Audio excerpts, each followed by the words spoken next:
Hello. Hi. Welcome to my tiny house. RV. My name is Meg from megforit.com.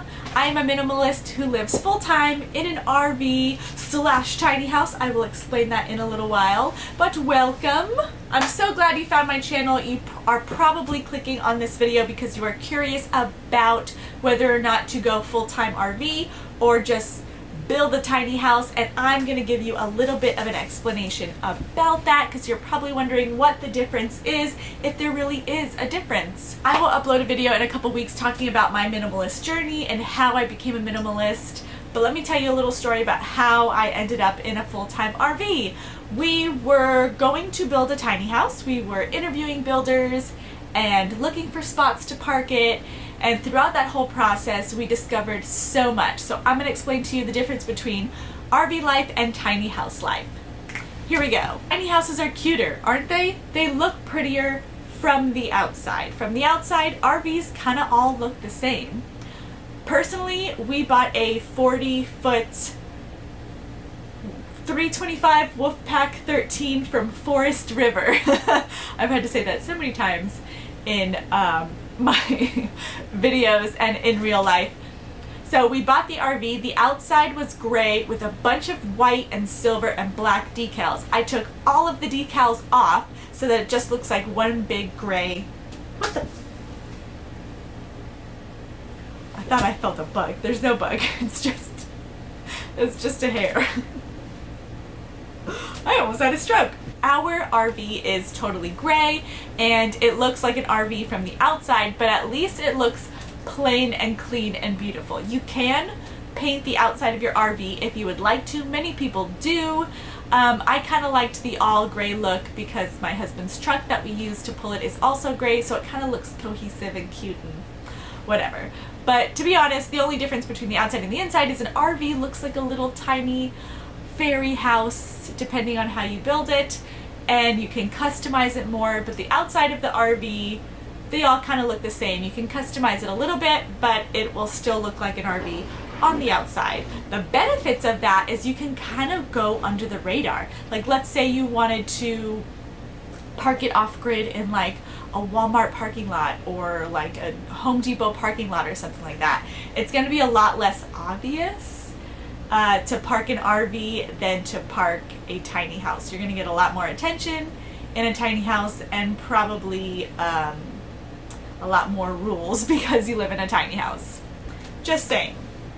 Also, let's talk about winterizing and insulation. Older RVs are not usually all-season winterized RVs. This RV is all seasons, which means the tanks are insulated, the walls are more insulated. There's two air conditioning units and two furnace units, I guess they're called. So we have actually been in close to 100-degree weather and close to like past freezing, like in the teens weather, and we have done great. The furnace has kept up, the air conditioning has kept up, and we've done all right. Older RVs may not have that, so if you're looking to go into like extreme weather, definitely get an updated RV, you know, like probably less than 3 years old. Make sure that it's all seasons or winterized. If you're building a tiny house from scratch, you can kind of do more insulated walls, put more insulation into the walls, and you can add more units, you know, furnace and air conditioning. Now keep in mind it's going to be a lot heavier to tow, and that brings me to my next point. RVs are more portable. They weigh less because of the materials that they're built with, and you can kind of take them anywhere. You don't need as high a towing capacity with an RV, depending on your size. Tiny houses are usually made with building materials like wood and heavier things. Usually you'll need a trailer that can take more weight, and you need a bigger vehicle to tow it, and it's usually more of a hassle to tow it. An RV is just easier.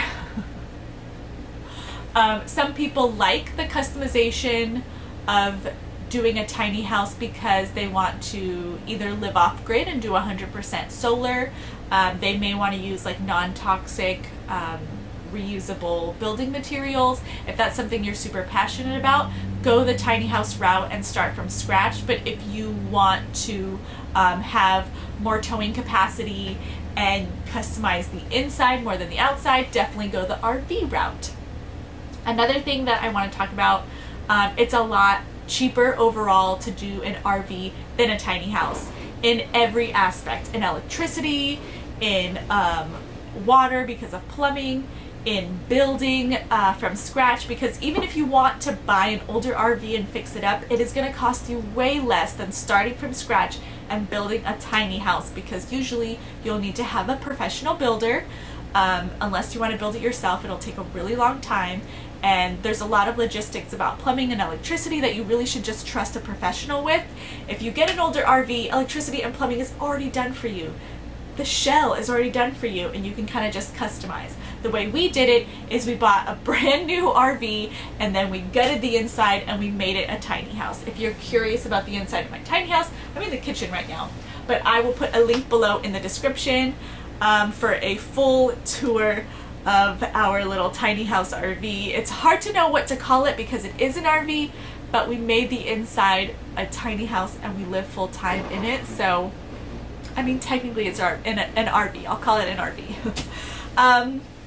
What's another thing I wanted to talk about? Ooh, speaking about price and things like that, insuring your RV versus your tiny house is going to be so much cheaper. I mean, technically an RV is a recreational vehicle, so you would insure it as a recreational vehicle rather than your permanent residence and home.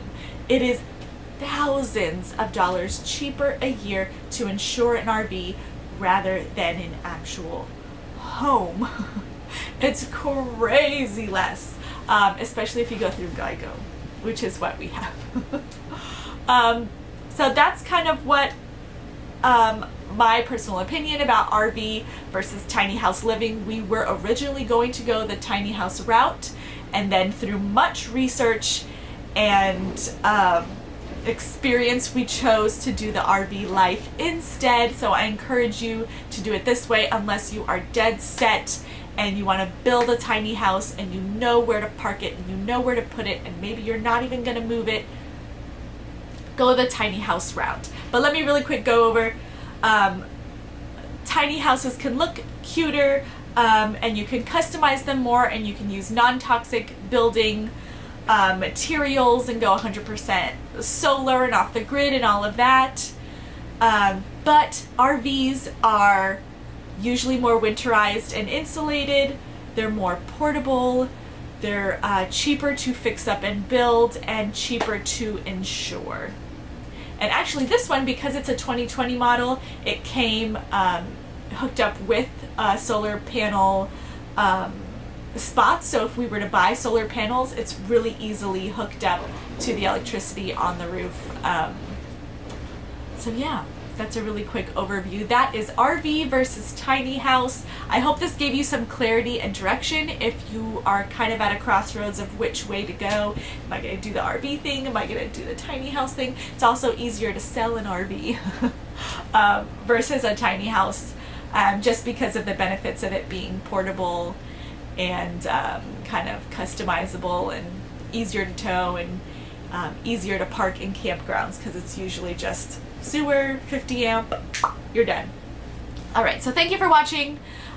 Please like this video if you made it this far. Please subscribe to my channel for more RV and minimalism and adventure content.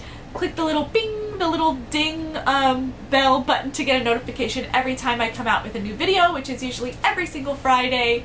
Thank you so much for watching, and I will see you next time.